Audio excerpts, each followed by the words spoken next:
Hello बच्चों, आज का जो हमारा चैप्टर है वो है chapter number 10 cell cycle and cell division. तो सबसे पहले हम यहाँ पे बताएंगे सेल डिवीज़न क्या होता है। जैसे ये एक सेल है और सेल के अंदर उसका न्यूक्लियस है। क्लियर? तो न्यूक्लियस में भी ग्रोथ होगी और सेल में भी ग्रोथ होगी, क्योंकि ग्रोथ जो होगा लिविंग का फीचर हो सकता है। एक्सक्लूसिव फीचर नहीं बोलेंगे, लेकिन लिविंग का फीचर तो है। तो साइटोप्लाज्म में भी इंक्रीमेंट होगा और न्यूक्लियस में भी इंक्रीमेंट होगा। साइटोप्लाज्म में जो इंक्रीमेंट होता है वो न्यूक्लियस के कंपैरिजन में थोड़ा फास्ट होता है, ज़्यादा होता है। तो ये न्यूक्लियस जो होता है वो कमांडिंग सेंटर होता है बॉडी का। और जैसे ही साइटोप्लाज्म की ग्रोथ होती है तो क्या होता है, न्यूक्लियस का कमांड जो होता है वीक होने लगता है पूरी सेल पे। मतलब कि न्यूक्लियस और साइटोप्लाज्मिक रेशियो डिस्टर्ब होने लगता है। और न्यूक्लियस और साइटोप्लाज्मिक डिस्टर्ब होगा अगर रेशियो इसका, तो प्रॉब्लम क्रिएट हो जाएगी। क्यों? कमांडिंग वीक होती चली जाएगी। तो न्यूक्लियस और साइटोप्लाज्म के रेशियो को मेंटेन करने के लिए टर्मिनोलॉजी क्या यूज करेंगे, न्यूक्लियो साइटोप्लाज्मिक रेशियो को मेंटेन करने के लिए क्या होती है, सेल डिवाइड कर जाती है। तो एक चीज़ तो समझ में आ गया होगा कि सेल डिवाइड क्यों होती है, तो न्यूक्लियो साइटोप्लाज्मिक रेशियो को मेंटेन रखने के लिए। तो ये तो हो गया हमारा सेल डिवीज़न। और सेल डिवीज़न के प्रोसेस के दौरान कुछ फेजेज होती हैं, जैसे G1, S, G2 और M फेज। तो ये फेजेज एक सीक्वेंस में चलती रहती हैं। तो सीक्वेंशियल इवेंट को ही हम बोल देते हैं सेल साइकिल। तो आई होप सेल डिवीज़न और सेल साइकिल आप लोग अच्छे से समझ चुके होंगे। अब यहाँ पे चैप्टर स्टार्ट करने से पहले यहाँ पे बताएंगे क्या क्या चीज़ें हम यहाँ पे डिस्क्राइब करने वाले हैं। तो सबसे पहले हम सेल साइकिल पढ़ेंगे, फिर एम फेज या mitotic phase, significant of mitosis, next जो टॉपिक है वो मियोसिस, और लास्ट है हमारा सिग्निफिकेंस ऑफ मियोसिस। तो सबसे पहले यहाँ पे देखो क्या कह रहा है, growth and reproduction are the characteristic of the cell. Cell cycle के प्रोसेस के दौरान क्या होता है, during the cell division of the cell DNA का रेप्लिकेशन होगा एंड सेल ग्रोथ होगी। All these process, cell division, DNA replication and cell growth have to take place in the coordinated way. एक coordination होता है उनमें। The sequence of event जो हमने phases बताई थी, by which a cell duplicate its genome, synthesis the other constituents of the cells and eventually divide into two daughter cells, इसी को बोल देते हैं सेल साइकिल। तो ये सीक्वेंशियल इवेंट्स होते हैं। Cell growth in term of cytoplasm increase. देखो सेल की ग्रोथ हर एक फेज में होगी, लेकिन डीएनए का रेप्लिकेशन एक स्पेसिफिक फेज में होगा। वो फेज है हमारी S phase, phase of cell cycle. ये G1 है, फिर उसके बाद S, और ये है G2 फेज, और लास्ट ये है हमारी एम फेज या माइटोटिक फेज। तो यहाँ पे देखो, अगर कोई सेल डिवाइड करती है तो डिवीज़न का जो उसका मतलब कि ड्यूरेशन होता है ये वेरिएबल हो सकता है। ज़रूरी नहीं कि सेल डिवीज़न की टाइमिंग हर एक ऑर्गेनिज्म में सिमिलर हो, नहीं, डिसिमिलर। जैसे ह्यूमन की बात करते हैं तो 24 घंटे में सेल डिवाइड करती है, और यीस्ट की बात कर रहे हैं तो 90 मिनट में सेल डिवाइड करती है। Cell cycle is divided into two basis phases. पहली है इंटरफेज, दूसरी है एम फेज। इंटरफेज को ही हम बोल देते हैं रेस्टिंग फेज। इसमें सेल तैयार करती है अपने आप को डिवीजन करने के लिए, और इसमें कौन कौन सी आएंगे, G1, S and G2 phase. M phase में आएगी, इसी को बोलते हैं माइटोटिक फेज। ये जो हिस्सा बना है ये इसका है इंटरफेज का, इसी में आती हैं G1, S और G2। क्लियर? तो G1, S और G2 किस में है, इंटरफेज में। तो इंटरफेज जो होता है लॉन्गेस्ट फेज होता है। कितना? 95% से भी ज़्यादा सेल साइकिल का ये है कंज्यूम करता है इंटरफेज, 95% से ज़्यादा। और एम फेज जो होता है लेस देन 5%। एम फेज के दौरान पहले कैरियोकाइनेसिस मतलब कि क्रोमोसोम में डिवीज़न होगा न्यूक्लियस में, और फिर साइटोप्लाज्म में डिवीज़न होगा, उसको बोल देंगे साइटोकाइनेसिस। G1 फेज जो होती है उसको गैप 1 फेज बोलते हैं, ये लॉन्गेस्ट फेज होती है। एस फेज को सिंथेसिस फेज बोलते हैं, क्योंकि यहाँ पे डीएनए और हिस्टोन प्रोटीन की सिंथेसिस होती है। G2 फेज को गैप 2 फेज बोलते हैं, यहाँ पे ट्यूबुलिन प्रोटीन की सिंथेसिस होती है। सिंथेसिस कहाँ पे हो रही है, एस फेज में। तो G1 को हम बोल सकते हैं pre synthetic phase. Synthesis S phase में हो रही, ये इसके बाद वाली है तो बोलेंगे post synthetic phase. Pre synthetic phase G1 है, पोस्ट है G2। G1 phase corresponds the interval between mitosis and initiation of DNA replication. G1 phase ये है, कह रहा है G1 फेज के बारे में, interval between mitosis and initiation of DNA replication. तो देखो DNA रेप्लिकेशन कहाँ पे हो रहा है, एस फेज में, और ये माइटोसिस फेज है, तो ये बीच में तो आ रही है। तो G1 को क्या बोल सकते हैं, माइटोसिस और DNA रेप्लिकेशन के फेज के बीच को, तो वही तो लिखा है यहाँ पे, interval between mitosis and initiation of DNA replication, मतलब कि एस फेज की बात कर रहा है। नेक्स्ट पॉइंट क्या है, during G1 phase cell metabolically active होगी, कंटिन्यूअस ग्रोथ करेगी, but does not replicate DNA का रेप्लिकेशन एस फेज में ही होगा, स्पेसिफिक फेज में। तो एस और synthetic phase marks the DNA synthesis और रेप्लिकेशन। इसमें क्या होता है, देखो एक चीज़ हाईलाइट करिए, अच्छे से याद रखना है आपको। एस फेज में जो होता है, अमाउंट जो होता है वो अमाउंट जो होता है DNA का डबल हो जाता है। जैसे 2C से 4C, C यहाँ पे डिस्क्राइब कर रहा है उसका amount, number, there is no increase in the chromosome number. देखो अमाउंट तो बढ़ रहा है, 2C से 4C हो रहा है, C क्या है यहाँ पे, अमाउंट को डिस्क्राइब कर रहा है, लेकिन क्रोमोसोम नंबर इंटैक्ट रहेंगे, क्रोमोसोम नंबर में कोई वेरिएशन नहीं मिलेगा। In animal cell during S phase DNA replication begin in the nucleus and the centriole duplication कहाँ पे, साइटोप्लाज्म में। DNA रेप्लिकेशन न्यूक्लियस में, सेंट्रियोल का डिप्लीकेशन साइटोप्लाज्म में होता है। नेक्स्ट पॉइंट कह रहा है during the G2 phase protein का सिंथेसिस, मेनली कौन सी protein, tubulin, synthesized in the preparation for the mitosis when cell growth continue. Next यहाँ पे जैसे ये G1 फेज हमने एक चीज़ लिखी है, G1 फेज में 2 ग्राम DNA है, एस फेज में 4 ग्राम रह जाएगा, और क्रोमोसोम G1 में 2N है और एस में 2N, तो मतलब कि क्रोमोसोम सेम रहेगा और अमाउंट जो है वो डबल हो जाएगा। Haploid cell divide by mitosis in honey bee, haplodiplontic वही लिख दिया है यहाँ पे।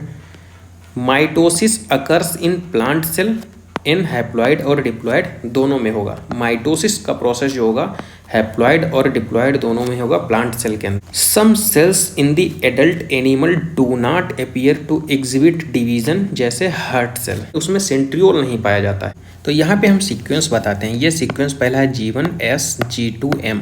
G1 और S के बीच में माइनर चेक पॉइंट होता है और G2M के बीच में मेजर चेक पॉइंट होता है। तो माइनर चेक पॉइंट जो है G1 और S फेज के बीच में ये चेक करता है कि सेल डिवाइड करेगी या नहीं डिवाइड करेगी। और G1 के जस्ट नीचे हमने G0 फेज लिखा है, इसी को क्विसेंट स्टेज बोलते हैं, ठीक है। जहाँ पे सेल्स जो होती हैं मेटाबॉलिकली एक्टिव तो रहती हैं, लेकिन डिवीज़न की प्रॉपर्टी नहीं होती है। जैसे G1 में भी सेल प्रेजेंट है, तो सेल आगे बढ़ेगी S की तरफ, तो पहले चेक पॉइंट पे चेक करेगा कि सेल डिवाइड करेगी या नहीं करेगी। अगर सेल डिवाइड करेगी तो S से आगे की तरफ चली जाएगी, और लेकिन अगर सेल डिवाइड नहीं करेगी तो एग्जिट कहाँ से कर जाएगी, G1 से। तो आपसे यही एग्जाम में पूछता है कि अगर सेल डिवाइड नहीं करेगी तो सेल जो है वो किस फेज से एग्जिट होगी, तो G1 फेज से एग्जिट हो जाएगी, किस में पहुंच जाएगी, G0 फेज में। और G0 फेज में ये भी पूछता है कि सेल जो होती है मेटाबॉलिकली एक्टिव होती है, बस डिवीजन की प्रॉपर्टी उसमें नहीं होती है। क्लियर? तो आई होप कि आपको समझ में आ गया होगा। The cell that do not divide further, G1 phase, वही लाइनें लिखी हैं, तो कहाँ चली जाएगी, क्विसेंट स्टेज में, G1 से एग्जिट हो जाएगी। और G0 फेज में देखो होता क्या है, cell in this stage remain metabolically active but no longer proliferate in animals. Mitotic cell division is only seen in the diploid somatic cells. ये एक्सक्लूसिवली होता है। माइटोसिस का प्रोसेस जो होता है एनिमल सेल में, सोमैटिक सेल्स डिप्लॉयड सेल्स में जो होता है एक्सक्लूसिव होता है। Clear? Haploid cell divide by mitosis, for example male honey bee. Plant cells can show mitotic division both haploid and diploid. M phase की अगर हम बात कर रहे हैं तो एम माइटोटिक और मियोसिस। माइटोसिस मतलब कि हैप्लॉइड और डिप्लॉयड दोनों में, और meiosis only and only. M phase जो होती है वो मोस्ट ड्रामेटिक फेज होती है। कैरियोकाइनेसिस, और कैरियोकाइनेसिस मतलब कि न्यूक्लियस का डिवीजन, तो इसमें क्या क्या पढ़ेंगे, prophase, metaphase, anaphase and telophase. Prophase देखो first phase of karyokinesis of mitosis, पहली फेज है ये। Clear. Initiation of condensation of chromosomal material, chromosomal material का कंडेंसेशन स्टार्ट होता है यहाँ पे।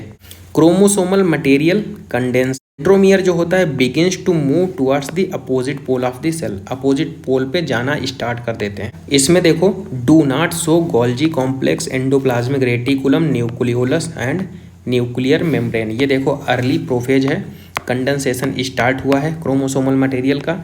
मेटाफेज में देखो क्या है कि complete disintegration of the nuclear membrane, nuclear membrane का मेटाफेज में डिसइंटीग्रेशन हो जाता है, complete disintegration of the nuclear membrane. दूसरा condensation of the chromosome is completed, start कहाँ पे हुआ था, प्रोफेज में, कंप्लीटेड कहाँ पे हो गया, मेटाफेज में। Condensation of the chromosomal material is completed. Two sister chromatid which are held together by centromere, small disc shape structure जिसको हम काइनेटोकोर बोलते हैं, यहाँ पे ये काइनेटोकोर है। Clear. These structure serve as the site of attachment of the spindle fibre, तो spindle fibre किससे अटैच रहते हैं, काइनेटोकोर से। अब खिंचाव होगा बाहर की तरफ, तो chromosome come to the lie at the equator, equator पे आना स्टार्ट हो जाएंगे। देखो ये इसकी बात कर रहा है, इक्वेटर पे।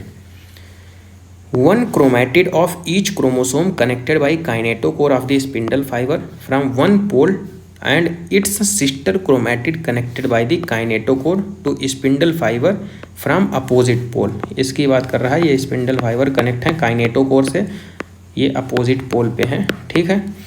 और ये कहाँ पे हैं, देखो कह रहा है इक्वेटर पे, लाइज एट इक्वेटर पे। इसमें क्या होता है, spindle fibre attach to kinetochore of the chromosome, पहला पॉइंट है। दूसरा पॉइंट क्या कह रहा है, chromosome are move spindle equator and get aligned along metaphasic plate at both pole. तो ये 2 पॉइंट हो गए, मेटाफेजिक प्लेट पे अलाइंड हो जाते हैं। एनाफेज की अगर हम बात करते हैं तो एनाफेज का ये फिगर है, यहाँ पे देखो स्प्लिटिंग हो जा रही है, यहाँ पे अलाइंड हो रहे थे मेटाफेज पे, अब खिंचाव होगा तो ये अलग अलग हो जाएंगे, तो ये अलग हो गए हैं। यहाँ पे देखो एनाफेज में क्या हुआ, मेटाफेजिक प्लेट इज स्प्लिट, टूट गई। ठीक है, इसीलिए अलग हो गए, तो स्प्लिटिंग हो गई मेटाफेजिक प्लेट की। फिर as each chromosome move away from the equatorial plate the centromere of each chromosome remain directed. देखो सेंट्रोमियर जो है वो डायरेक्टेड है।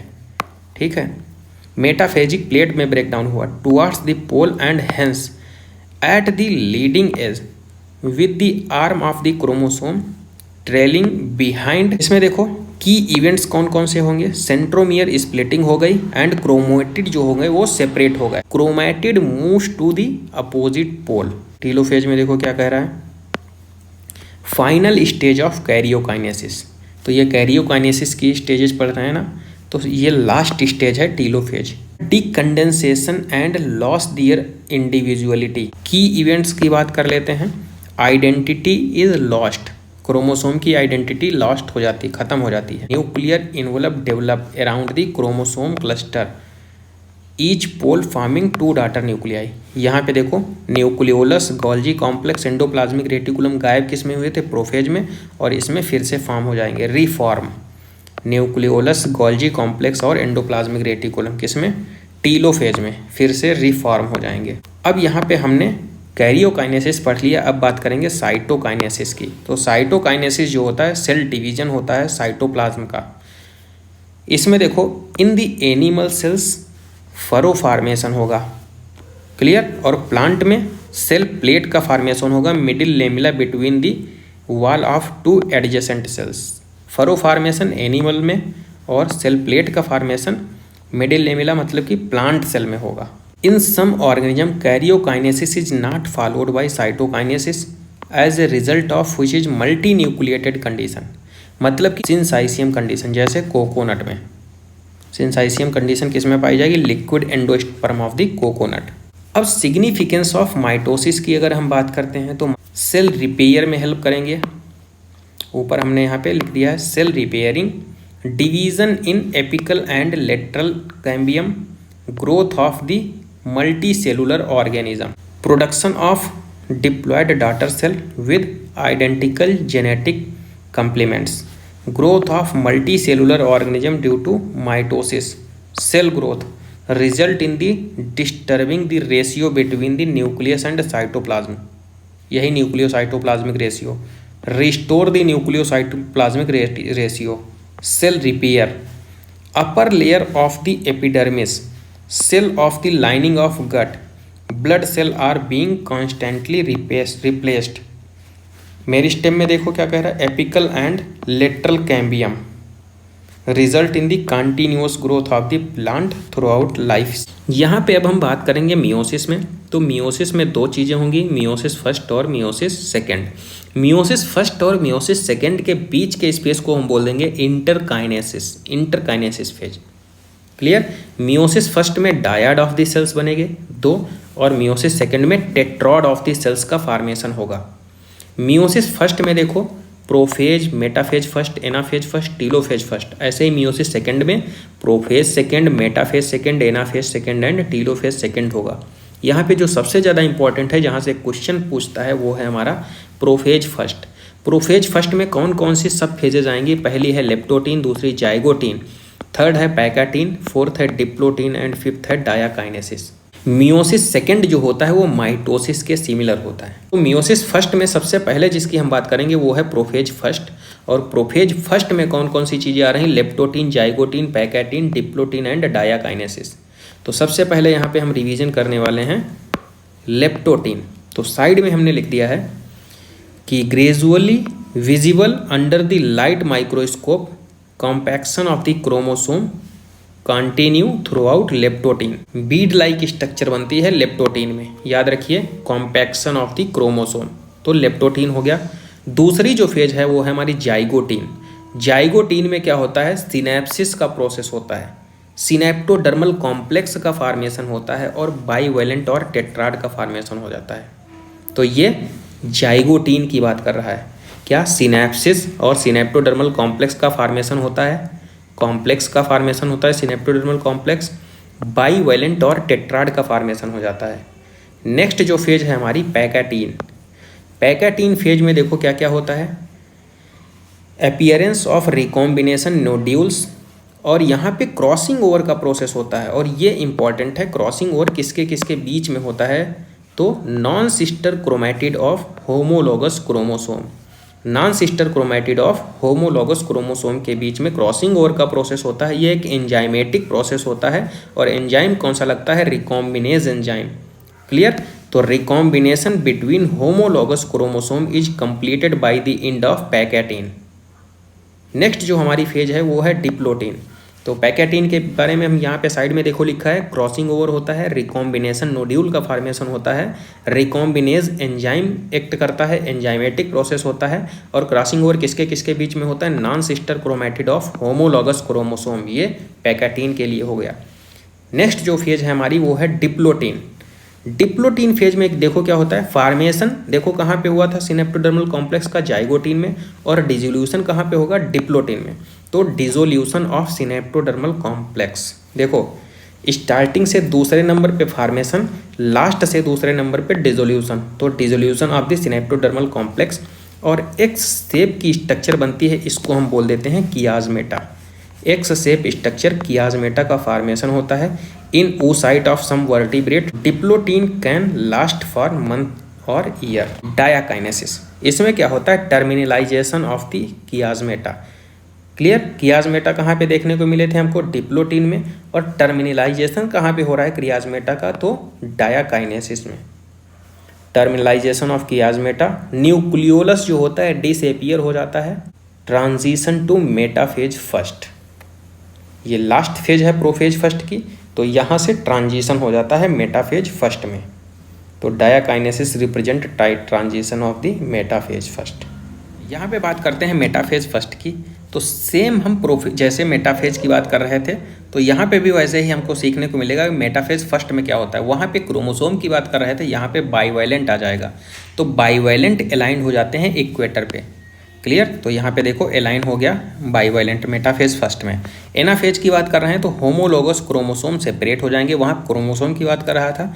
While sister chromatid remain associated with the centromere, तो ये एनाफेज फर्स्ट हो गया। उसके बाद टीलोफेज में देखो क्या कह रहा है, this stage between two meiotic division is called interkinesis and is generally short lived होती है। There is no replication of DNA during interkinesis, DNA का कोई रिप्लिकेशन नहीं होता कहाँ पे, इंटरकाइनेसिस, ये लास्ट में हमने लिख रखा है, नो डीएनए रेप्लिकेशन। उसके बाद interkinesis is followed by the prophase second और much simpler prophase than prophase first.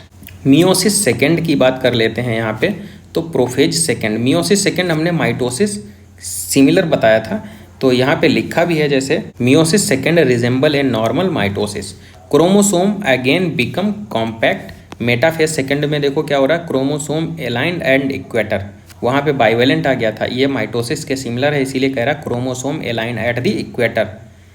Next anaphase second में शॉर्टनिंग ऑफ माइक्रोट्यूब्यूल, ये इंपॉर्टेंट है, याद रखिए शॉर्टनिंग ऑफ माइक्रोट्यूब्यूल कहाँ पे होती है, एनाफेज सेकेंड के अंदर। उसके बाद ये देखो यहाँ पे फिगर भी बना है, prophase second, metaphase second, anaphase second and telophase second. और टीलोफेज सेकेंड में क्या कह रहा है, meiosis end with telophase second 4 haploid daughter cell का फॉर्मेशन हो जाता है, formation of tetrad, 4 haploid daughter cells. और सिग्निफिकेंस ऑफ द मियोसिस, अगर मियोसिस के सिग्निफिकेंस की अगर हम बात करते हैं तो सेक्सुअली रिप्रोड्यूस ऑर्गेनिज्म में देखने को मिलेगा, क्रोमोसोम नंबर हाफ हो जाएगा, जेनेटिक वेरिएबिलिटी देखने को मिलेगी यहाँ पे हमको, variation are very important for the process of evolution. तो यहाँ पे हमने cell cycle and cell division chapter को कंप्लीट कर लिया है। आई होप आपको ये वीडियो लेक्चर अच्छा लगा होगा, और अगर वीडियो अच्छा लगा है तो वीडियो को लाइक कीजिए, चैनल को सब्सक्राइब नहीं किया है तो सब्सक्राइब कीजिए, और इस लेक्चर से रिलेटेड अगर कोई क्वेरी है तो कमेंट बॉक्स में ज़रूर कमेंट कीजिए, और चैनल को थोड़ा शेयर कीजिए। Thank you.